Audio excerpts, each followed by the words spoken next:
Hey guys, Welcome what's going to on? the And welcome WWE back to Podcast. another edition The of most WWE passionate and Rivalries. authentic We wrestling are analysis October on the web. 2nd today. We've got you Isn't covered that with crazy to every say? It Raw, feels like yesterday SmackDown, that and we started NXT the show, summer, but giving you a in the no world of bullshit COVID, it opinion. just seems We like a know big you love blur, wrestling. but yet we're We off do and too. running and So let's get quickly this show approaching underway. Survivor Series, one of my And that's favorite the bottom pay-per-views. line. What? And Because Stone Cold yeah, every said year I so. get really intrigued by the Survivor Series type of matches, the 5-on-5 elimination type of matches, although I find it's kind of been diluted down a bit in the past few years. But all in all, one of my favorite pay-per-views. And before that, we got Hell in a Cell as well. So today I'm going to be reviewing a rivalry that has been requested quite a bit by you guys. And it's one that I think is very deserving of being reviewed as one of the best and most, in my mind, underrated rivalries of the Ruthless Aggression era. And that is of Eddie Guerrero and Kurt Angle. But before we get into that, let's do what we always do. I just want to give my quick thoughts on the current product. I won't focus too much on Monday Night Raw. To be honest, I haven't watched it all yet. It's been a very, very busy week for me. Only about halfway through, so I won't pass any judgment on something I'm not fully informed on. But as for reviewing Clash of Champions, we'll just start from the top. The Roman Reigns and Jey Uso match, I don't know if I've seen better booking in quite some time. It was absolutely incredible work done by the creative team, by Roman Reigns and Jey Uso, by selling it. The video package really set the tone for this family versus family match. And look, I think that WWE may be looking at themselves and wondering, what the hell were we doing for the past 5 years with Roman Reigns? Because this guy is tailor-made to be a heel. He has the look, he has the mannerisms. It always felt forced with him as a babyface. And I was one of the people with Roman Reigns that he wasn't one of my favorites, but I really wanted to like him. I wanted to like him because he's good in the ring. He has, maybe not, he does have the it factor, but not in the typical way as you saw with Stone Cold Steve Austin or The Rock or even John Cena. He had it in a heelish type of way, but trying to force feed this babyface character that has now pretty much been taken on by Drew at the top of WWE was never his forte. And I've said this before, kind of to on off-air segments, and I think I said it once with Matt a few months back, but I think that they pulled the trigger on Roman Reigns finally going heel because of how successful Drew McIntyre has been as a top babyface. And look, they have a similar look. Big, jacked guys, long, dark hair. But I just feel as though Drew has really come into his own in that top babyface role. And now you legitimately have a guy to take the place of Roman Reigns. As opposed to maybe a few years back, you didn't have a legitimate top babyface. And like I've said in past shows, Drew McIntyre is arguably the best babyface champion since the height of John Cena. You could make the case for AJ Styles, but even AJ Styles, he's been going back and forth as a heel and a babyface since he started in WWE. So although he had a very good babyface championship run in 2018, you could make the case that he was always more of a heel and continues to be one. So the success of Drew McIntyre has allowed for this Roman Reigns character to really take off. I'm really excited to see what happens tonight on SmackDown. And to be quite honest, I've said it before, I'll say it again, I've enjoyed SmackDown a whole lot more in recent weeks as a whole. But yeah, I know there's rumors running rampant about The Rock eventually coming back to confront Roman Reigns, which would make sense given what the current storyline they're pushing forward with as, you know, the head of the table and the tribal chief, who better yet to come back and face him than The Rock. But I think this is going to be a very slow burn, as it should, with Roman Reigns. And I truly do believe that he is going to be champion until at least WrestleMania, if not beyond that. Another thing, very happy to see Sami Zayn back on top as the Intercontinental Champion. I think that his run was cut short for personal reasons. I'm sure it was COVID related. But I'm not going to lie, I was not a big fan of Jeff Hardy as the Intercontinental Champion. I just don't think he needs to hold that title right now. I think Sami Zayn was on a hell of a run before he had to relinquish it and went away for a few months. I'm curious to see what they do with AJ Styles. I've read reports that he's going to jump back to Monday Night Raw, which I think would be good in a lot of ways. I feel like, especially on the heel side of things, SmackDown is getting very congested right now. Because obviously you have Roman Reigns at the top of the food chain. Then you have Baron Corbin and Sheamus. Sami Zayn is the Intercontinental Champion. There is a lot of big name heels over on the SmackDown brand. And you can make a case that there's a lot of heels throughout the entire WWE landscape right now. But specifically on the SmackDown brand, unless you're a babyface, you're going to have a bit of a hard time getting time, or TV time rather, because of all the guys I just mentioned. And as for the babyface side of things on SmackDown, I mean, it's there for the taking. Obviously, you have Jeff Hardy. Jey Uso, I really think, was a stopgap. I assume The Fiend is going to take his place there as a babyface contender for Roman Reigns sooner rather than later. You have guys like Matt Riddle, who I don't think is ready. Daniel Bryan, for whenever he gets back from his leave of absence, will surely be at the minimum in the upper mid-card. But I think AJ Styles going to Monday Night Raw may be a good thing. And if he does, I think it's time for AJ Styles to turn babyface.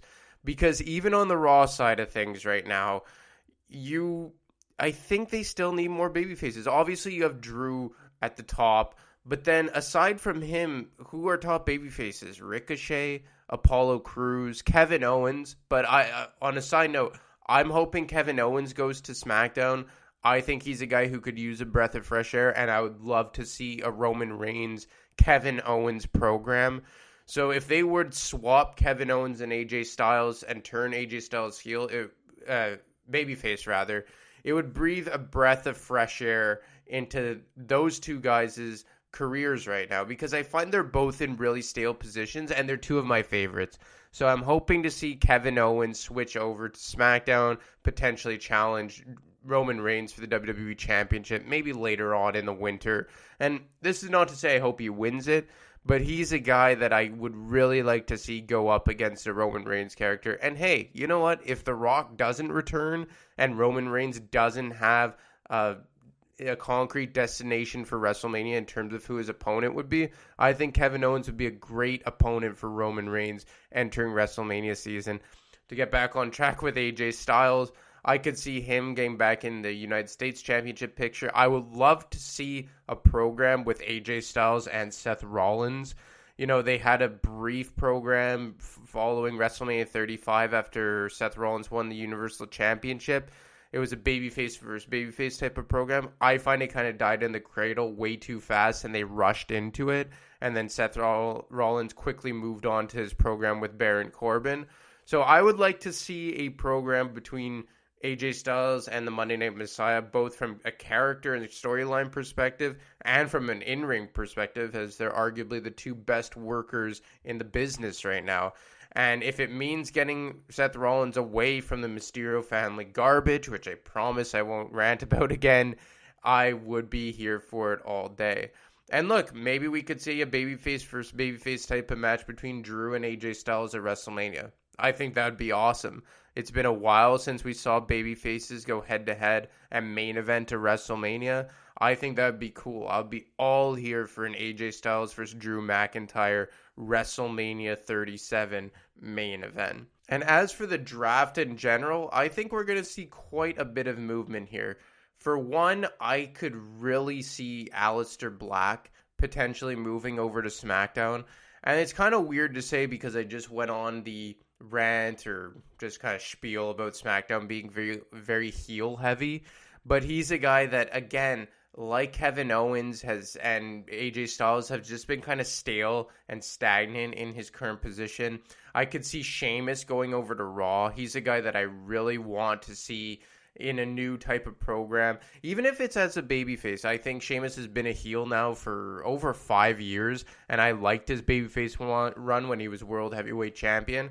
He's a guy that I could see benefiting from that. We've already seen the women kind of move around and shift as Dana Brooke and Mandy Rose showed up on Raw earlier this week, and I'm still gonna say that the women should be exclusive to one brand. And that's not me saying that I don't want to see them one night of the week. Not at all. I just think that the roster isn't big enough to support 2 world champions and 1 tag team division. Because now you're just seeing women being thrown around in the draft without a draft or no rhyme or reason just to fill up storylines. And you see that on Raw as tag teams are just kind of being created out of thin air. And it's the same thing for the men's tag team division. They should be exclusive to the SmackDown brand. I think women should be on Raw, tag team should be on SmackDown. Because you see what's happening on the tag team scene on Raw right now, where the Street Profits have not had a concrete program with any other tag team since the Viking Raiders. And even at that, could you call it a program? It just seemed like an exaggerated comedy bit to me. And then you look at Cesaro and Shinsuke Nakamura, who I love. I know everyone's just saying they're a rebirth of the Bar in some way, but the Bar was one of my favorite tag teams, so I'm not complaining about that. But I really just think that they would benefit, and it would be more valuable to have just one tag team championship, especially in a division that's so thin to begin with. So I'll leave it there for now as far as the current WWE product goes, and we'll get back into the reason why you guys are here, and that is for Rivalries, which this week is Guerrero versus Kurt Angle. So let's take it back to the beginning on how this started in the first place. So how it started in the first place was in late 2003, early 2004, when Eddie Guerrero and Chavo Guerrero were still in the tag team Los Guerreros. And they started to dissolve a bit. So bit by bit, you saw the cracks in the foundation of Los Guerreros. And it ultimately led to a Chavo Guerrero heel turn, his dad coming back to screw his brother Eddie. And as we all know, Eddie was Chavo's uncle, even though there wasn't a large discrepancy in age between the two. And during this whole breakdown of Los Guerreros, Kurt Angle was really kind of the mediator between the two. And this slowly but surely built to a match at the Royal Rumble in 2004. And Kurt Angle was just like, you guys should be better. Like, you guys should make up. Your family. You're one of the best tag teams of this generation. This, that, and the other thing. But Chavo went full heel, aligned himself with his father, and kind of just beat the shit out of Eddie, turned heel, and it led to, like I said, the match at the Rumble. Eddie Guerrero beat Chavo, really embarrassed Chavo Guerrero, tied his dad to the top rope with his tie, and just kind of put a bow on that program, and they went off on their separate ways. But the thing is that you saw Kurt Angle, who was a babyface at this time and had been for almost a year, trying to be the good guy and trying to care for the family that was going through so much turmoil between Chavo and Eddie. So that was the seed that was planted in a premature way about a month and a half before Eddie and Angle crossed paths in any confrontational type of fashion. So Chavo went on his way, won the Cruiserweight Championship, had a very solid run there, and Eddie became the number one contender to the WWE Championship that was held by Brock Lesnar, and they squared off at No Way Out 2004 in February. And as we all know what happened, Eddie Guerrero wins the championship with the help of Bill Goldberg, who speared Brock Lesnar and set up Eddie Guerrero to hit the frog splash, won the championship, and won the most memorable WWE championship wins ever, rather. And then this is when Kurt Angle really started to make his presence felt. And he turned heel to challenge Eddie Guerrero for the WWE Championship.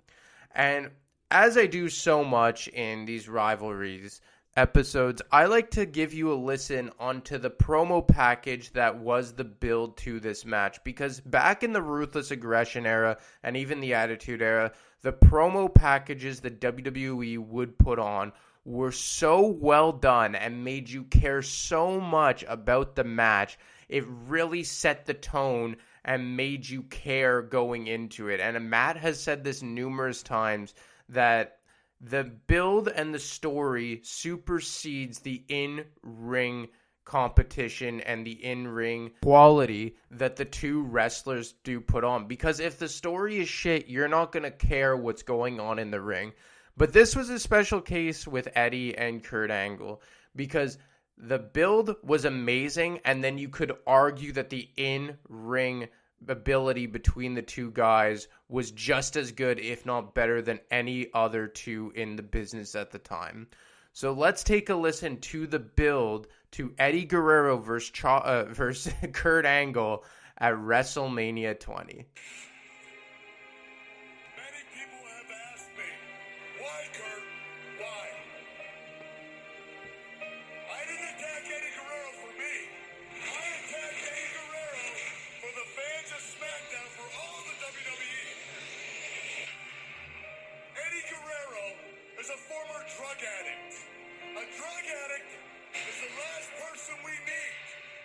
Us as the WWE champion.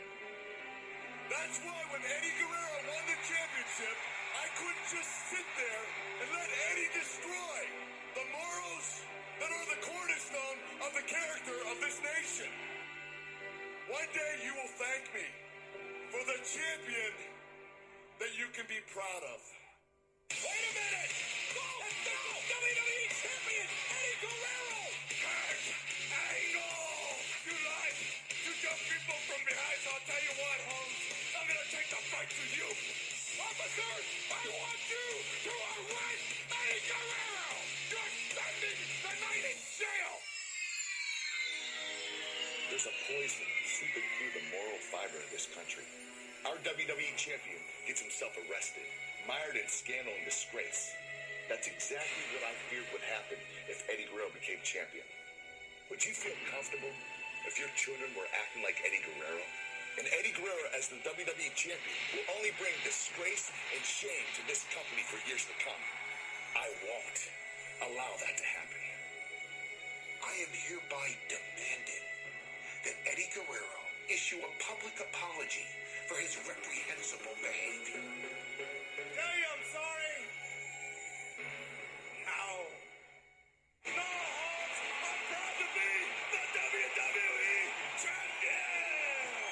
I'm proud to represent the WWE fans, Holmes. I wish I was in a position to beat some sense into you myself.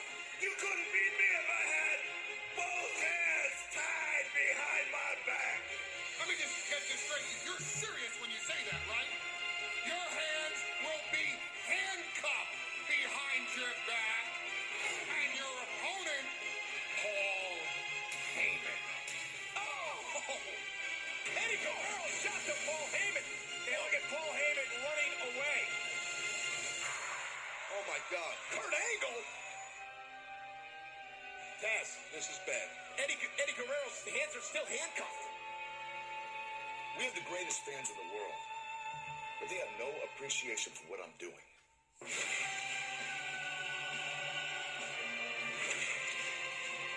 My match at WrestleMania is the most important match of my life.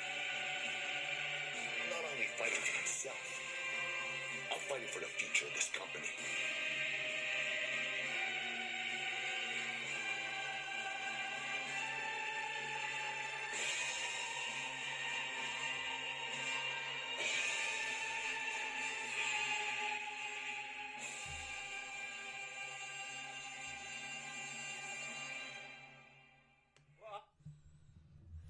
So, as you heard, quite the build to WrestleMania 20 between Kurt Angle and Eddie Guerrero. So, just to fill in the blanks a bit on what happened, they were really playing on Eddie's checkered past in this build.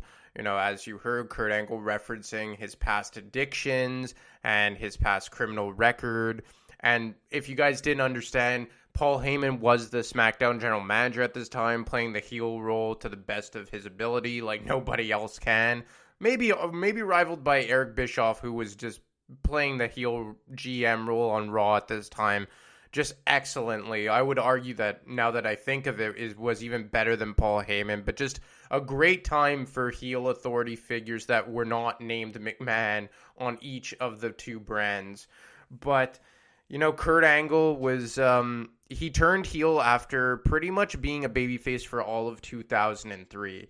And you saw kind of the ushering in of the new guard here on SmackDown, and they were really trying to bring in a new face of the SmackDown brand, because for much of 2003, the face of SmackDown was Brock Lesnar and Kurt Angle. So the faces of SmackDown, sorry. Kurt Angle and Brock Lesnar kind of did almost like a double turn following WrestleMania 19 rather, when Brock became the heel after winning the championship and Kurt Angle became the babyface. They had a rivalry that pretty much ran right through 2003. They had a Survivor Series tag team match, the classic matches, where Kurt Angle was the babyface team and Lesnar was the heel team. But as we all know, approaching WrestleMania 20, it was the twilight of Brock Lesnar's initial run in WWE. So they were pushing ahead with Eddie Guerrero as the top babyface, but they needed a guy for him to tangle with. So turning Kurt Angle back heel was the best thing to do at the time. And if you remember, Kurt Angle was always a better heel. He had a few solid babyface runs here and there, like during the Invasion angle, or like I just said, in 2003 against Brock Lesnar. Maybe at the very end of his initial WWE run when he became the face of the ECW brand, the Wrestling Machine gimmick. That was right at the end, right before he bolted for TNA. But all in all, I think it is fair to say, and most people would agree with the fact that Kurt Angle was always a much, much better heel. And you saw it and heard it in this program. You heard the part where Eddie Guerrero thought he was fighting Paul Heyman with his hands handcuffed behind his back, which set up for the ambush from Kurt Angle and just beat the hell out of him. A very graphic and brutal beatdown. So they made you care about this angle, no pun intended, that they push forward with Kurt and Eddie. And then this led to a classic, an absolute classic at Madison Square Garden at WrestleMania 20.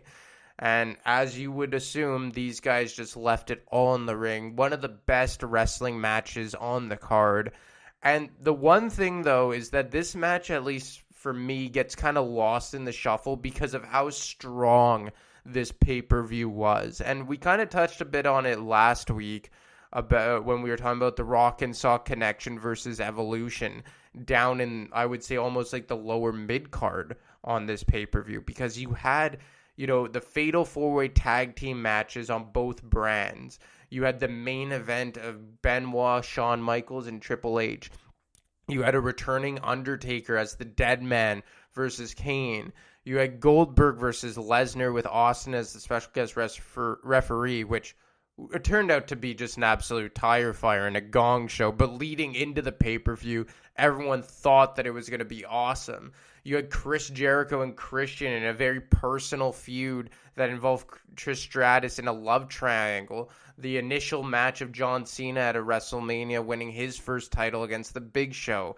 There were a lot of great matches on this card, and like I said last week, it is a top 3 WrestleMania of all time for me. And it almost and that's why I think that this match sometimes gets hidden for the, let's say, average fan and a guy who didn't really follow it like I did or as much of you do. So in the match, what you would expect, 5-star classic in my mind, and it ends with Eddie Guerrero getting the victory, retaining the WWE Championship by, as always, some hooker crook fashion on his part, as that he kind of faked an injury to his ankle. He undid his boot. So when Angle put the ankle lock in on him, Eddie was able to slip out. Angle was kind of perplexed, ran back at Eddie, and Eddie was able to roll him up And while he hit the roll-up, he locked his feet around the bottom rope and got the pinfall. And we see it all the time now where roll-ups happen just so often on Raw and SmackDown, and it is almost kind of like half the time it's your win by a finisher and half the time by a roll-up. That's kind of been diluted. But back then, when someone won a huge match by a roll-up, it was a big deal, and it almost kind of protected the losing competitor. And when done properly, I have no problem with the roll-up victory. But how we see it nowadays, where it's just such commonplace to win via the roll-up, it really has become draining.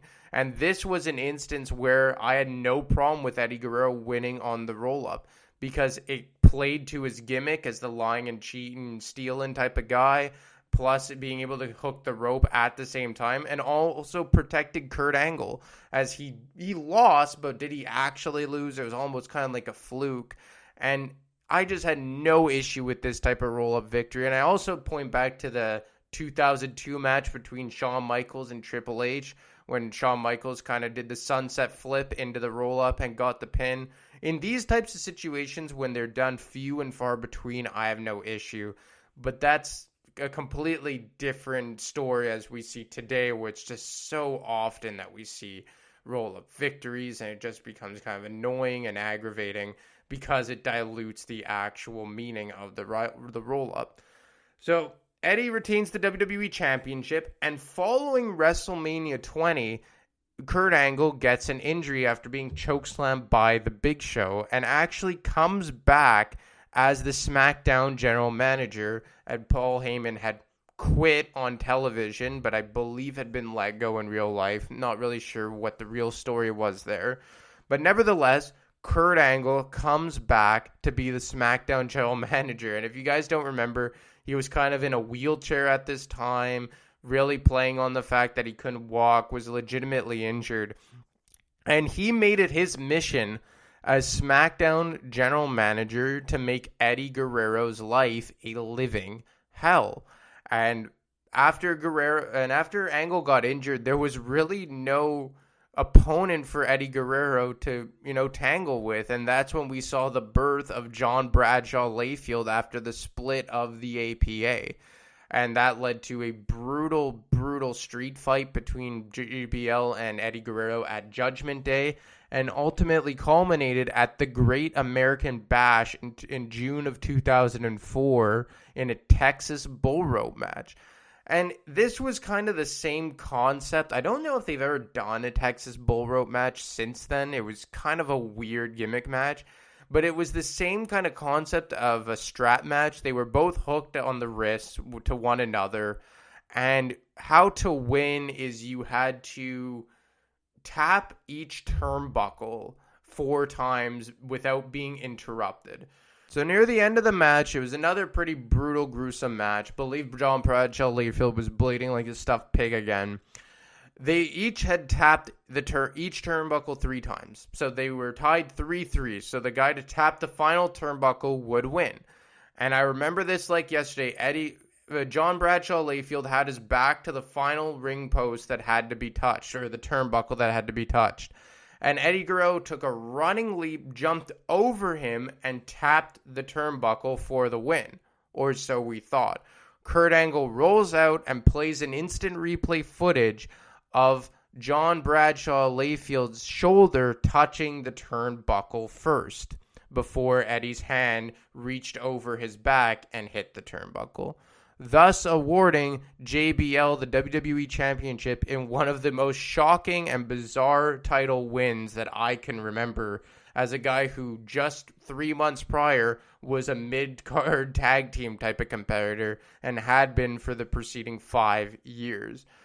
So what happens next is Eddie Guerrero comes out on the following SmackDown and demands a rematch, which takes place inside a steel cage.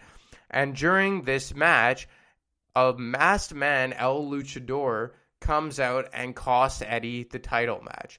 And lo and behold, Eddie unmasked the guy following the match in JBL's title retention. And lo and behold, it is Kurt Angle, who was supposedly injured. So the following week on SmackDown, Vince McMahon returns to the program. And during this time, well, now we're more accustomed to seeing Vince on Monday Night Raw, and we have been for, I would say, over a decade now. He has had some returns and appearances on SmackDown, but as we know, Raw has always been and continues to be his baby and the flagship show. But I would say from mid 2002 to late 2004, we saw him pretty much only exclusively on SmackDown. And I think a lot of that had to do with the fact that Eric Bischoff was just so damn good on Raw and was so damn effective as the heel authority figure on Monday Night Raw that Vince didn't have to go over there and play that same type of role. But meanwhile on SmackDown, Kurt Angle was already the brand's third general manager since the brand split. Because when they initially split, you had Ric Flair as the head of Raw and Vince as the head of SmackDown. But once they got rid of that angle and they were no longer co-owners, Bischoff became Raw GM and Stephanie McMahon became SmackDown GM. But by mid-2004, Stephanie was long gone, Paul Heyman was now long gone, and Kurt Angle was GM, but we all knew that wasn't going to last very long. But meanwhile, Raw had the consistent authority figure that was executed to a T by Eric Bischoff, and to this day is the best general manager in the history of WWE from an on-screen perspective.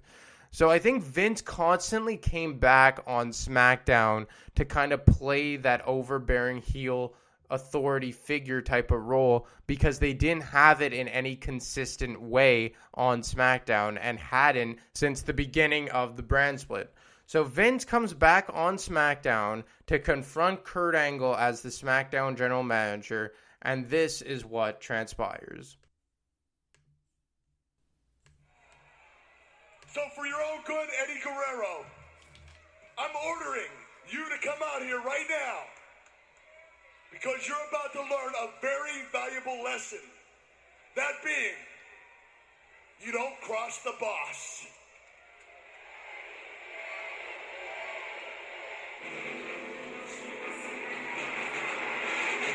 Wait a minute! Mr. McMahon? The chairman of the board? Oh no. The boss? What the hell is this? What is he doing here? Hold on. I don't know what he's doing here. I'm not too sure if Kurt Angle's happy or unhappy to see Mr. McMahon. Mr. McMahon with that power walk to the ring, and you see Kurt Angle just, that big old gulp, that swallow.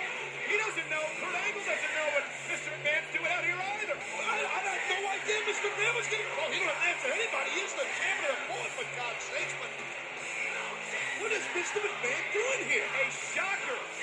And a night of shockers. So, Kurt Angle, I'm going to have to ask for your resignation as general manager of SmackDown. All right. Wow. Yeah.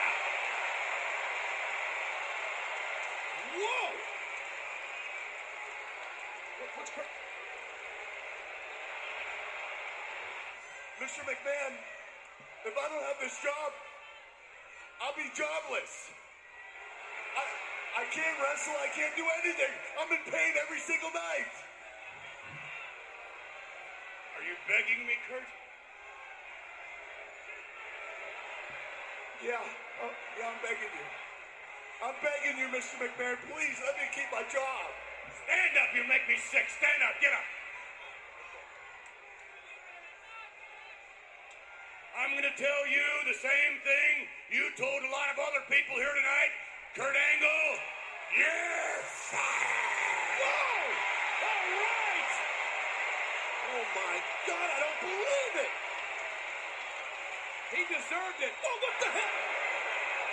Look at, oh, look, what's he's crazy? Oh my God, Mr. McMahon has lost it. Look at Kurt.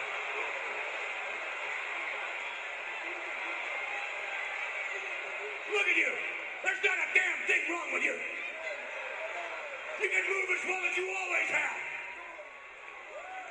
So yeah, you're fired as general manager. But you know what? As of this moment, you know what I'm going to do? As of this moment, you are now back on an active roster of wrestlers.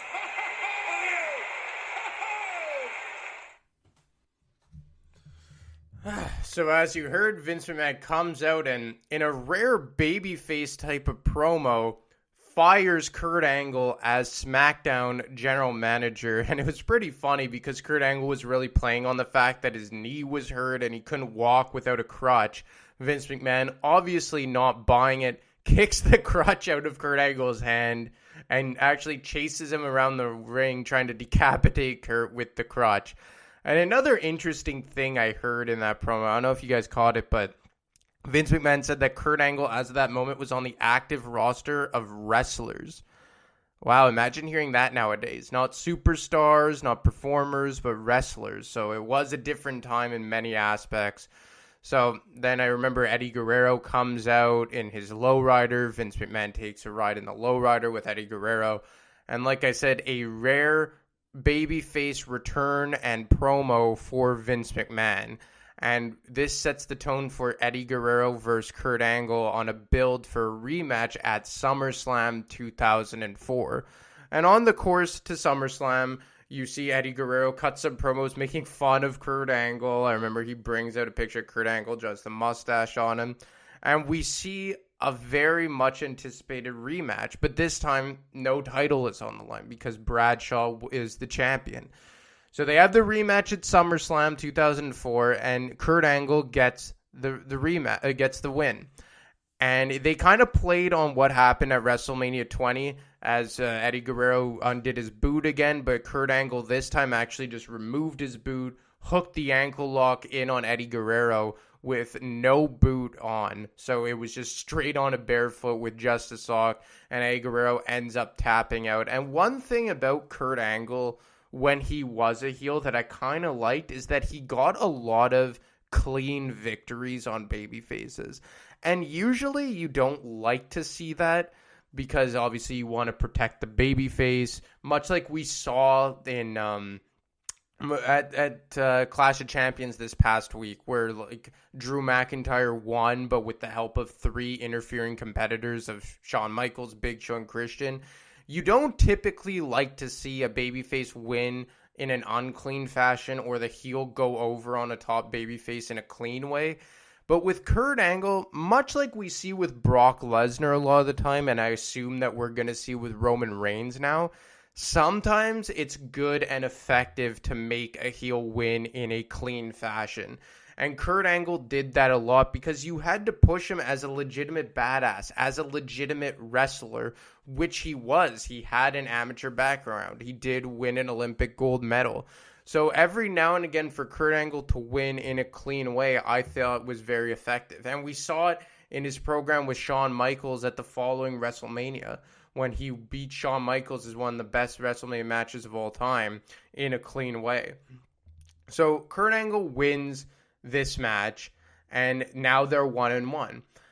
And what happens for the following couple of months is they have another classic on SmackDown. They're going back and forth. This rivalry eventually comes to a head at Survivor Series 2004 to really just put it to bed and end this thing. And what we know about Survivor Series is there is always the multi-man elimination match. But at this Survivor Series, it was kind of weird. They went with the 8-man elimination matches as opposed to the 10-man traditional elimination matches. We saw it on the Raw tag team match and on the SmackDown match. So I found that a bit bizarre, but it was just as effective. Maybe they just wanted to try it out, not have it as long or drawn out or what have you. It was done this one year and then I believe never done again.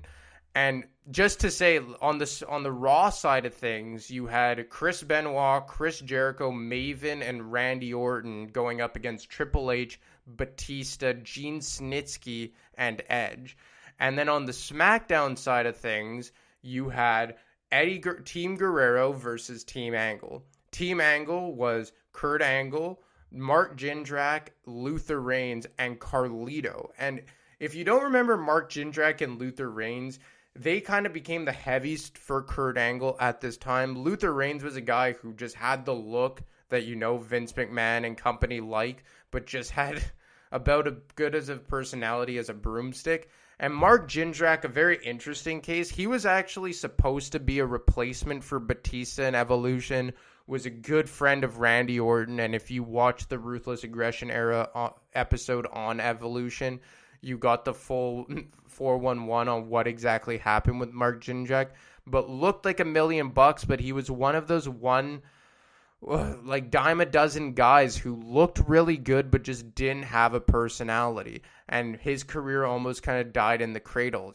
Before this, he was on the Raw brand, had a brief tag team with Garrison Cade, came over to SmackDown, allied himself with Kurt Angle and Luther Reigns, but just his career never went anywhere, and it was a damn shame. At least in WWE, I believe he went on in TNA and did some good things.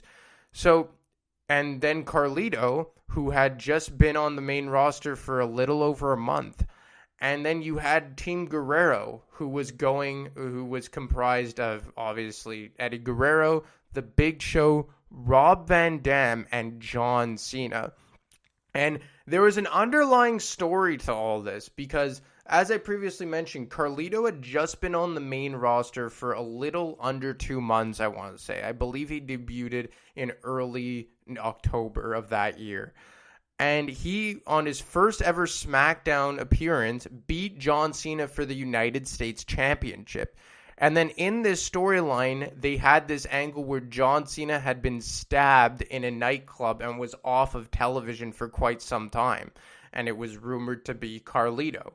So John Cena returns at Survivor Series 2004 about being off television for, I believe, about a month at this point. And to start the match, he chases Carlito and Carlito's henchman, I believe his name was Jesus, out of the arena, and just along the way is just beating the crap out of Jesus. And Carlito gets in a car, and meanwhile, Carlito is trying to run away, and Jesus is just taking a beating from John Cena. John Cena even, I believe, attacks referee Jimmy Corderas, who tries to intervene and save Carlito and Jesus. But it ends up with Carlito and Jesus driving out of the arena as John Cena just scared the living hell out of Carlito. So the match essentially starts with a 4-3 deficit in favor of Eddie Guerrero's team. And eventually you see Jindrak get eliminated first, then Rob Van Dam gets eliminated, and then Team Guerrero ends it with eliminating Luther Reigns and Kurt Angle in consecutive fashion to win the match 3-1 in total. And this pretty much closed the book on the Eddie Guerrero versus Kurt Angle type of program, as Eddie Guerrero went on to, at the following pay-per-view, to be in a fatal four-way match for the WWE Championship with Booker T, Undertaker, and JBL. And then Kurt Angle had a short program with The Big Show, and they had already kind of started this leading into Survivor Series as well, as Big Show actually entered this pay-per-view with bandages around his ankle. Kurt Angle had locked in the ankle lock on him on a previous episode of SmackDown. So when you think back of this program that stretched pretty much to the entirety, save for 3 months or so, of 2004, you think of a rivalry that was about as good in the ring as any other program at this time, or you can make the argument since, but where the story was just as good. And that's the most important thing here, is that Kurt Angle and Eddie Guerrero could each have matches with broomsticks. So when you put these guys together, it was money between the two. But at the same time, it didn't just rely on the in-ring competitiveness of the two wrestlers. The story made sense. You had the all-American in Kurt Angle, hating what Eddie Guerrero stood for, didn't think he was a good role model, and was going to take it upon himself to be the proper role model that the WWE viewers needed. And then you had Eddie Guerrero, who was pretty much the anti-hero who everyone loved, and they could both go in the ring. And I say this because nowadays you have a roster that has some of the best athletes we have ever seen in WWE, but they just get thrown together in these matches with no build, and it just doesn't make you care. Like, I'm going to be quite honest, like, the Street Profits are a team that I enjoy. I like their gimmick. I think it could work. But the lack of story, and this is not their fault, but the lack of story and programs that they have been involved in make me disinterested in their matches. Because a guy like Montez Ford is just so gifted in the ring, but there's no backstory for the guy that I rarely care about what he does. We've seen it so many times with the likes of Ricochet and Apollo Crews, guys who are just so amazing in the ring, but because there's no story and no reason to care about what these guys are doing, it really makes you forget and almost apathetic to what goes on in the ring when they have matches. And I think Eddie Guerrero and Kurt Angle is a perfect example in their rivalry of 2004 that shows that you could have the best wrestlers in the world, which you can make the case that those two guys were at the time, but you still need a good story to make it work, which WWE Creative did, to their credit. And it was one of the best rivalries in WWE at the time. And in my mind, really carried SmackDown through a weird era, because John Bradshaw's Layfield's run as WWE champion through much of 2004, which spilled into 2005, it was kind of a trial and error thing. You know, like I said, he was a mid-card tag team guy for the entirety of his career, and all of a sudden he was the face of SmackDown at the top of the heel food chain. So they had guys like Eddie Guerrero and Kurt Angle in this type of program to really just fill in the gaps that maybe John Bradshaw Layfield's gimmick and program was lacking. So all in all, one of the best rivalries of the Ruthless Aggression era, and I'm really happy I got around to it, and I'm hoping that you guys enjoyed it too. So as always, guys, if you have any comments or questions or suggestions, you can @ me on Twitter at @DeMarco25. You can email Matt at realwwepodcast@gmail.com. Or you can get him on Twitter now at wrestling_audio. Or you can phone in and leave a voicemail, which I don't remember the number off the top of my head, but I'm sure you could go back in an episode of Matt's and he will plug it, no problem. So look, guys, enjoy the episode, and I will talk to you next week.